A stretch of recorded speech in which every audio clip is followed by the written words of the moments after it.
es como el sapo que ilustra Jorge Barna, que dice que si metemos un sapo en una olla de agua caliente, el sapo inmediatamente saltará fuera del agua caliente.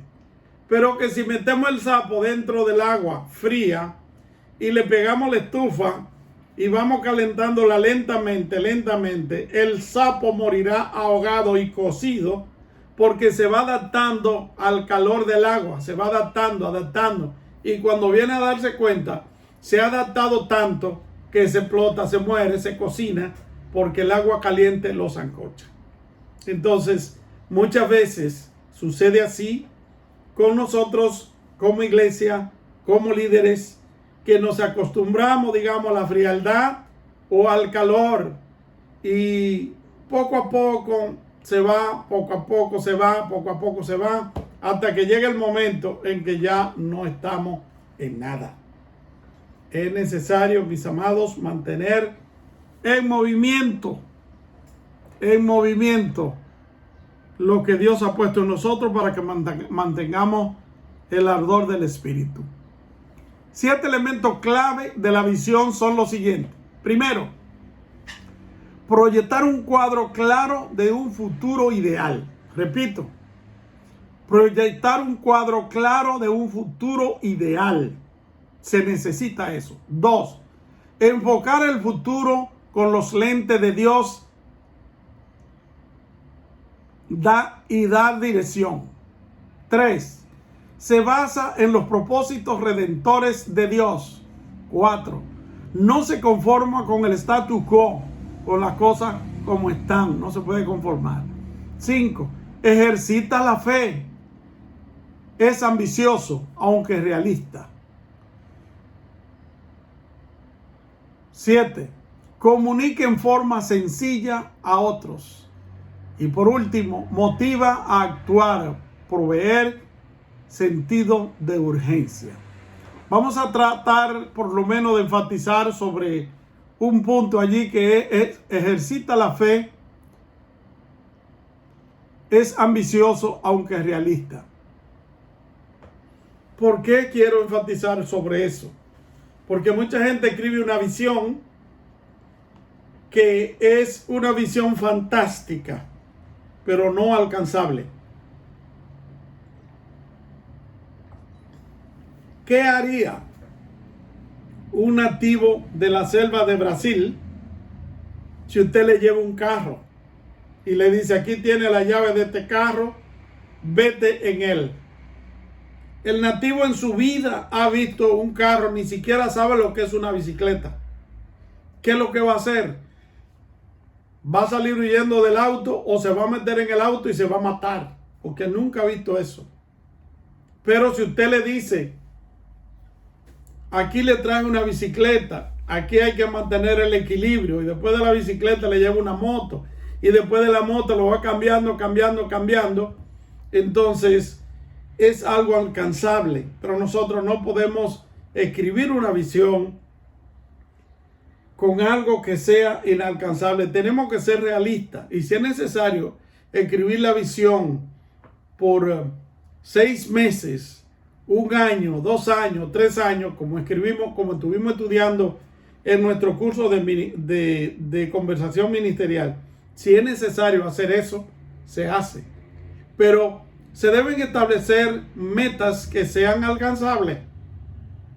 Porque de no alcanzarse, entonces usted se va a declarar derrotado. Y realmente la culpa no es, digamos, de que la visión no estuviera, sino de que usted voló en lugar de caminar. Compartir la visión claramente y con poder. Debe motivar a otros compartiendo la visión en forma contagiosa. Uno debe comunicar la visión claramente y con sentido de urgencia. Hay gente dispuesta a trabajar junto a usted hacia metas comunes. Entienden bien cuál es la meta fatal. La fuerza impulsora es una visión clara, bíblica y realizable. El apóstol Pablo siempre comunicaba su visión para la expansión del evangelio con poder, claridad y valor. Pudo hacerlo así al ser guiado por el Espíritu Santo.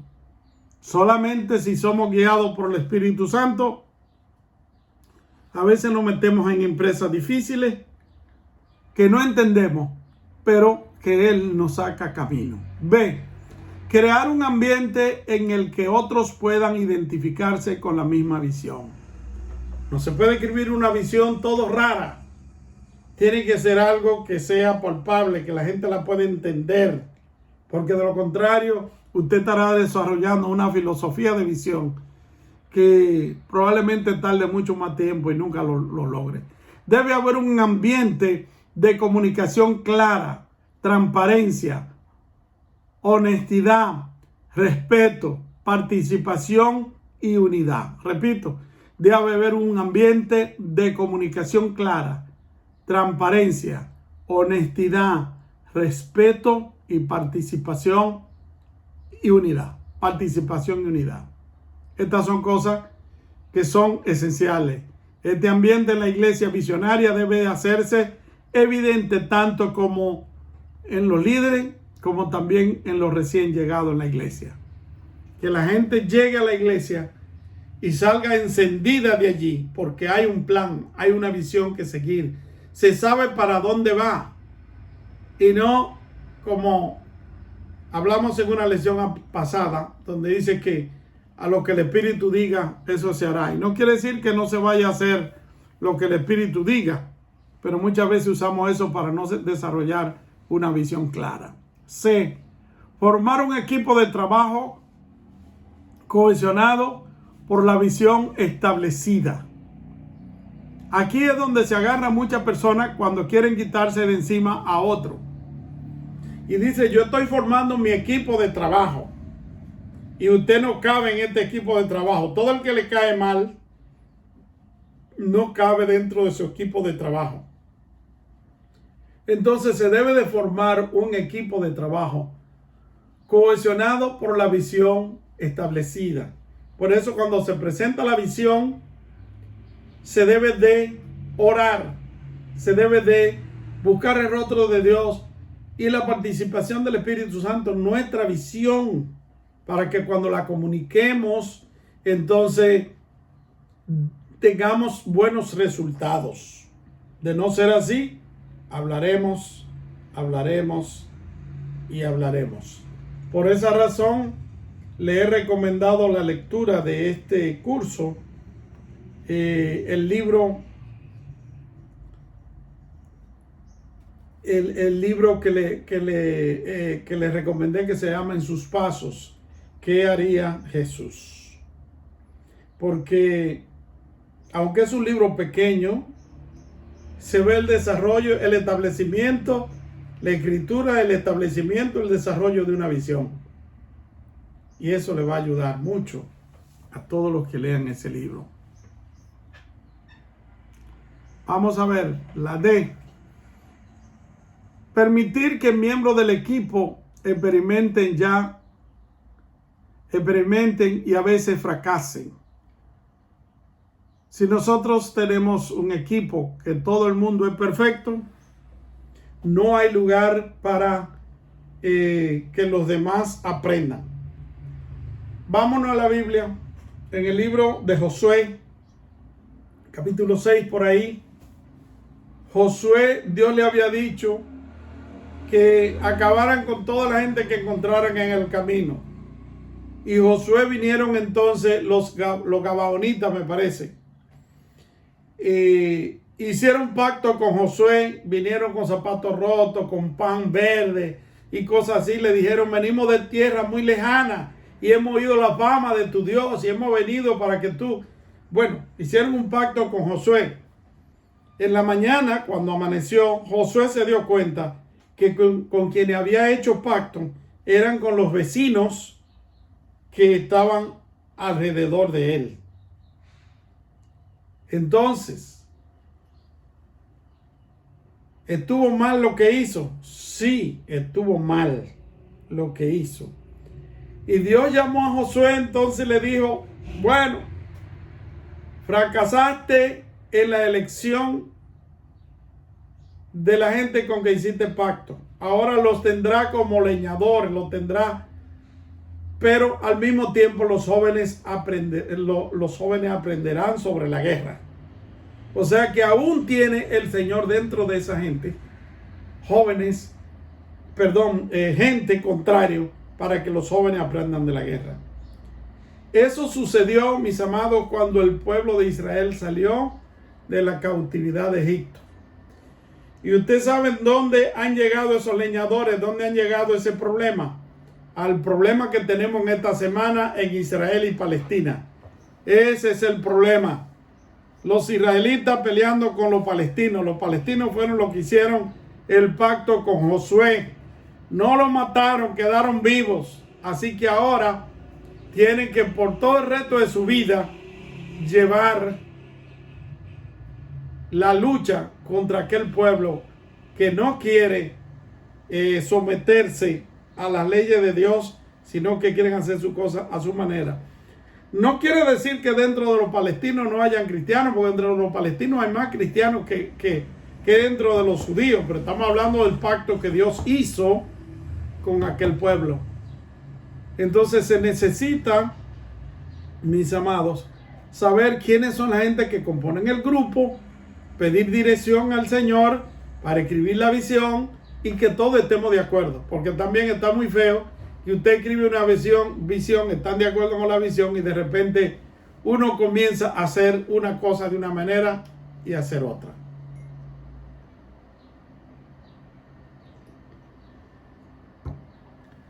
Quisiera oír si tienen alguna opinión antes que se duerman sobre este punto específicamente de formar grupo. Cuando usted va a formar los grupos, usted no le importa quién entre al grupo, o usted busca gente seleccionada, busca a su familia, busca a los más participantes en la iglesia, los más preparados, los menos santificados, los más santificados, los que hablan más. ¿A quiénes usted busca cuando va a formar su grupo de visión?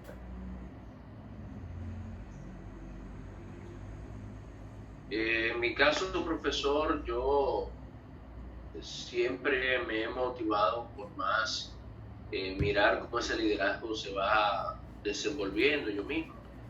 Pero, un momentito ahí, hermano. Aguante ahí mismo donde va, ¿ok? El pero. Es importante eso que te acaba de decir. Ver cómo se va desarrollando el ministerio o el liderazgo. Pero muchas veces no tenemos la paciencia de esperar y queremos hacerlo de una vez. Continúe. Le decía que en los lugares donde he llegado, bueno, con excepción de en algunos lugares donde ha sido de cero, que me ha tocado trabajar, como en lugares de Constanza, Japón, como también en María Trinidad Sánchez, que ha sido de cero, ya ahí uno comienza a regar la palabra, uno ya va con una visión, uno comienza a regar la palabra y uno va mirando personas que realmente se interesan más por los asuntos del ministerio, y es con esa gente con la que uno cuenta. Sí.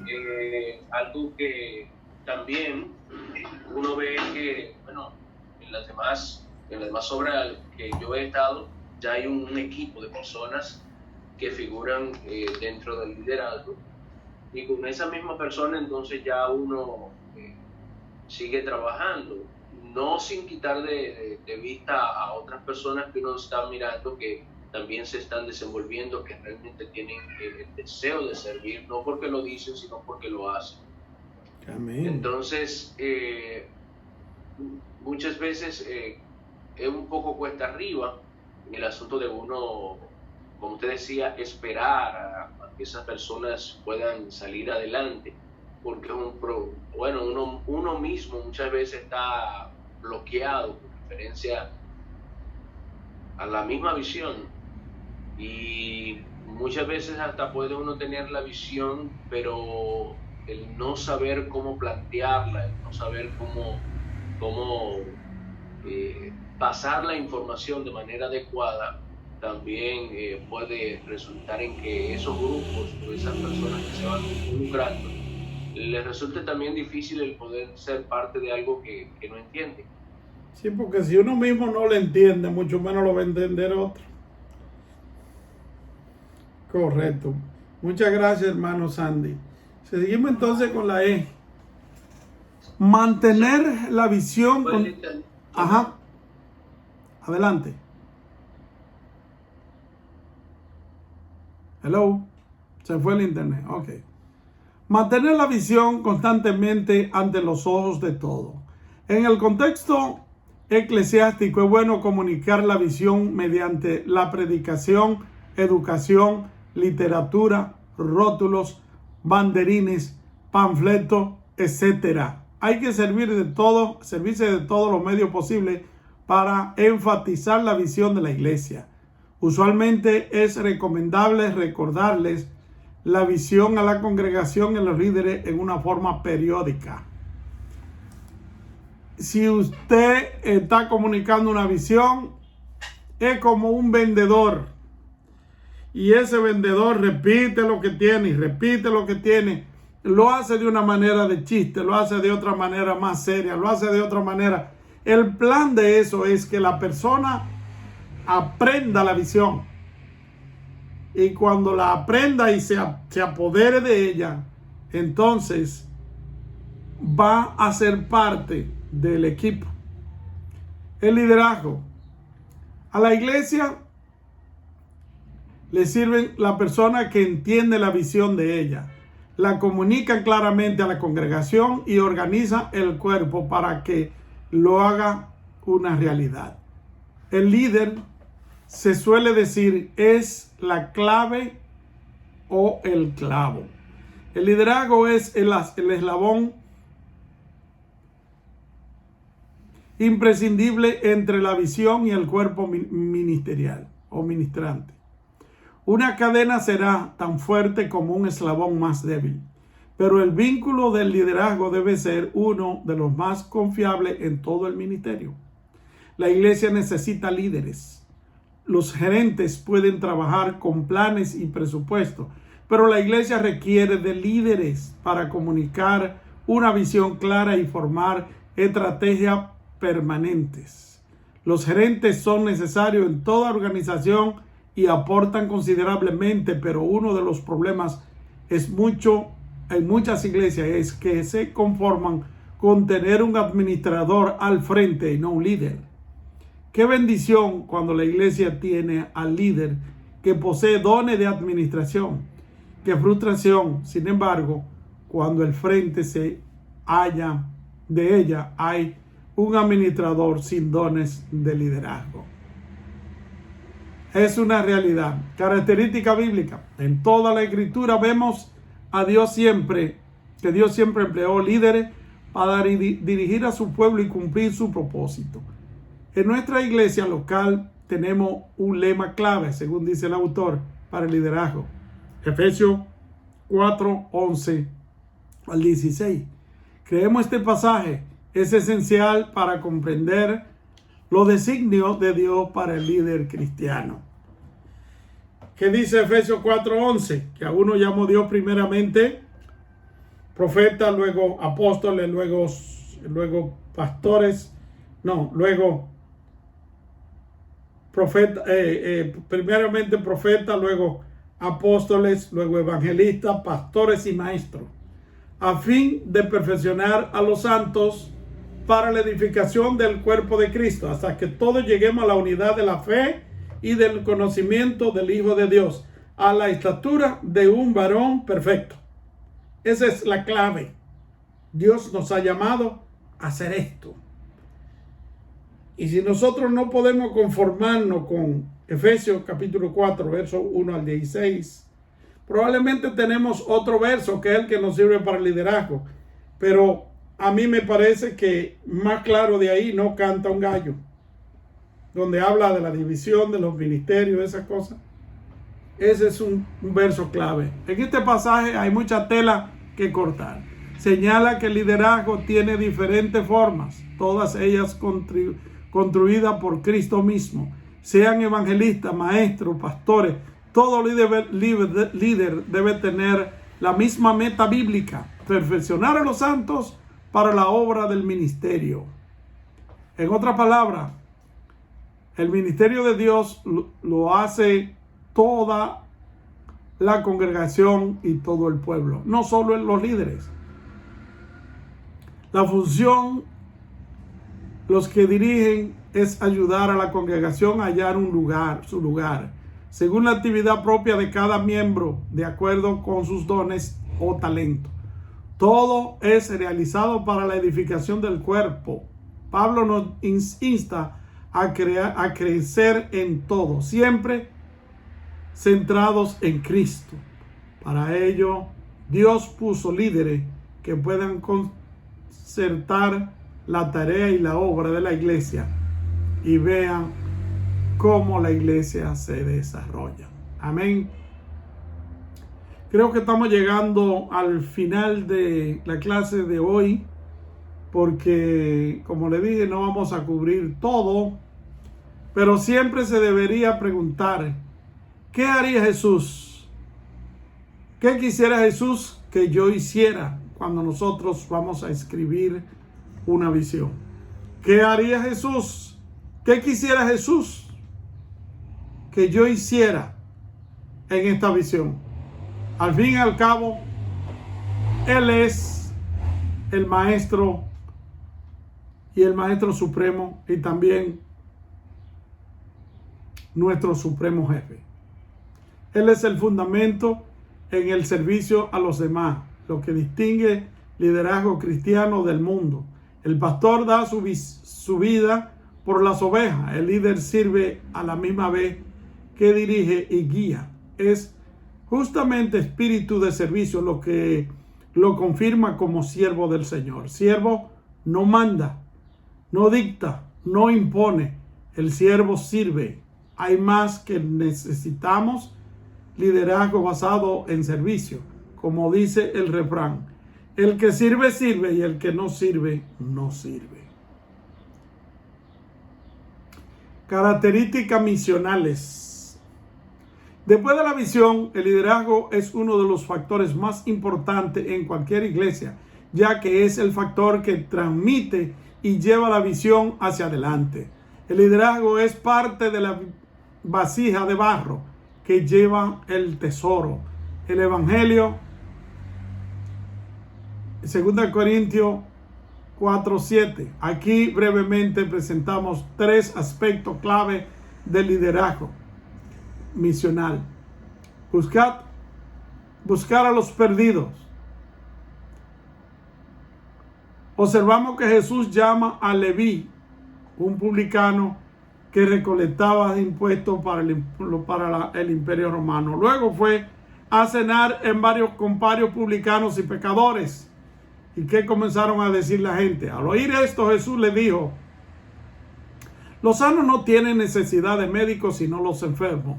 No he venido a llamar a justos, sino a pecadores al arrepentimiento. Porque la gente que comenzó a criticar y a decir: si fuera enviado de Dios, supiera en casa de quién está y todas esas cosas. Pero Jesús entonces le dijo: es que yo no he venido a buscar a los que son santos, he venido a buscar a los perdidos. A veces estamos nosotros haciendo lo mismo. Queremos solamente alcanzar a los que nos conviene, a los que son buenos. Pero a los malos, ¿qué? Así que motiva e involucra a los miembros. Un estudio de la iglesia en América Latina, en factores de ministerios urbanos en América Latina, por Juan Hall, demostró que uno de los factores más importantes del líder es poder motivar e involucrar a su congregación. Sería bueno que usted sepa cuáles son los dones principales que usted tiene, y para eso ya dimos un entrenamiento al principio del año pasado con Bruce Bobby, donde uno descubría cuál era su don. Usted, sabiendo cuál es su don, usted va a trabajar en su don principal y en el segundo y en el tercero para equipar el cuerpo de Cristo. Los líderes pueden ser los embudos que canalizan positivamente todo ese talento y esa energía que sale de la botella para beneficio de la obra del Señor. En otras palabras, el líder está para ayudar a funcionar mejor. Se vacía todo aquello y entonces él lo va poniendo en su debido orden para llenar la botella o para la iglesia. Líderes efectivos son aquellos que se multiplican. Ya hemos hablado anteriormente que un discípulo se sabe que es discípulo cuando puede ganar a otro discípulo. Así que aquellos que no son líderes multiplicadores, ¿qué tipo de líderes son? Se necesita poder multiplicarse. Yo hago una evaluación que se llama Ridley Assessment. Soy asesor de ese assessment que se llama Ridley Assessment. Me llamaron para que fuera de Nueva York al Paso, a Plano, Texas, a hacer una evaluación a una persona. Teníamos que reunirnos 2 personas, uno que iba de Iowa y yo que iba de Nueva York a hacer el assessment de aquella persona, y ese assessment duraba 1 día y medio. Y el hombre, cuando comenzamos a hacer el assessment, accesarlo, el hombre respondía todo bien, todo bien, todo bien. En otras palabras, era el hombre perfecto para abrir una iglesia. Y ya nos encontramos prácticamente acorralados dentro de la información que él nos da. Era un profesor de escuela y aparentemente lo dominaba todo. Pero algo por dentro me decía, es que no está completo, aquí falta algo. Entonces a mí se me ocurrió preguntarle, ¿cuándo fue la última vez que usted trajo una persona a los pies del Señor? El hombre lo pensó y lo pensó y lo pensó y me dijo, nunca lo he hecho. Ok. Pues ahí terminó nuestro trabajo por ese día. Y cada uno se iba a su habitación de hotel. El otro asesor tomaba nota y yo tomaba nota particularmente. En la mañana, a las 7 de la mañana nos reuníamos a desayunar y a discutir las notas. Cuando discutimos las notas, concordábamos de que el hombre era bueno para ser un misionero y acompañar grupos y hacer cosas misioneras, pero no para abrir una iglesia, porque él no sabía cómo dirigir una gente a los pies del Señor. Algo simple. Lamentablemente, a la hora de darle el veredicto al hermano, él no se sintió bien. Él no se sintió bien porque él tenía su sueño de abrir una iglesia, pero no sabía cómo. No sabía cómo traer a la gente al Señor. Lo que iba a hacer era un club. Le dijimos en que nosotros habíamos visto que sus dones estaban más inclinados, y él nos agradeció, aunque sabíamos que estaba tragando seco. Después de 1 año recibimos una nota de él de agradecimiento diciendo, gracias por la orientación. Estoy trabajando perfectamente en un grupo misionero y me han puesto de líder y estoy feliz haciendo lo que me gusta hacer. Entonces, si lo hubiésemos puesto a este hombre a abrir una iglesia, hubiese sido un pasaporte al fracaso, porque no estaba bien capacitado para hacer el trabajo que se le envió. No podemos nosotros dar lo que realmente nosotros no tenemos, y si realmente nosotros no entendemos a qué Dios nos llamó, entonces, ¿qué podemos hacer? Dice uno que se llama Calaban, dice, vivimos en un tiempo que la gente ya no busca la iglesia. Ahora el líder tiene que preparar a la congregación para que salga al mundo a buscar a los perdidos. Probablemente esto sea nuevo para este hermano, pero no para la Biblia. Porque la Biblia nos manda a nosotros no a sentarnos en la iglesia y esperar que la gente venga. La Biblia nos manda id por todo el mundo, id y hacer discípulos. Nos manda fuera. Pero tenemos en el último siglo, o los últimos siglos nosotros nos hemos acostumbrado de que ponemos 4 paredes y un techo alto y una bocina y desde ahí esperamos que la gente vaya. La gente sabe lo que pasa en la iglesia. Hay que ir afuera a buscarlo. Dios le bendiga. Por hoy dejémoslo hasta aquí. ¿Alguna opinión? Profesor, una pregunta. Dígame, hermano. ¿Es posible que me escucha? Sí. Ok, profesor. Ajá. Si es posible que usted me pueda compartir ese material. Se lo envío de una vez, terminando esto. ¿Alguna otra inquietud que no sea para pedirme plata? Porque no tengo. Bueno, pues si no, damos gracias al Señor. Hermano Sandy, ¿nos puede pedir en oración? Sí, señor. Adelante. Amante Dios, bendito Padre, te damos muchas gracias, amante Dios, por darnos el privilegio de poder, papá, inscribir, Señor, en tu palabra, primeramente. Padre, porque nos ministras, Señor, nos guías, nos diriges, papá, hacia el... Nos va, Señor, preparando para toda buena obra, para que seamos, Señor, útiles en tus manos. Útiles, papá, para el mundo caído. Señor, danos pasión por los perdidos, danos amor por ti. Permítenos, oh Padre, que esto no sea simplemente, Señor, conocimiento, sino que esto se haga vida en la vida de Cristo. Que realmente, papá Dios, miremos cuál es nuestra función. Amén. Tal parece que a Sandy se le cerró el internet. Pues muchísimas gracias. Soy Brígido Cabrera. Dios lo bendiga.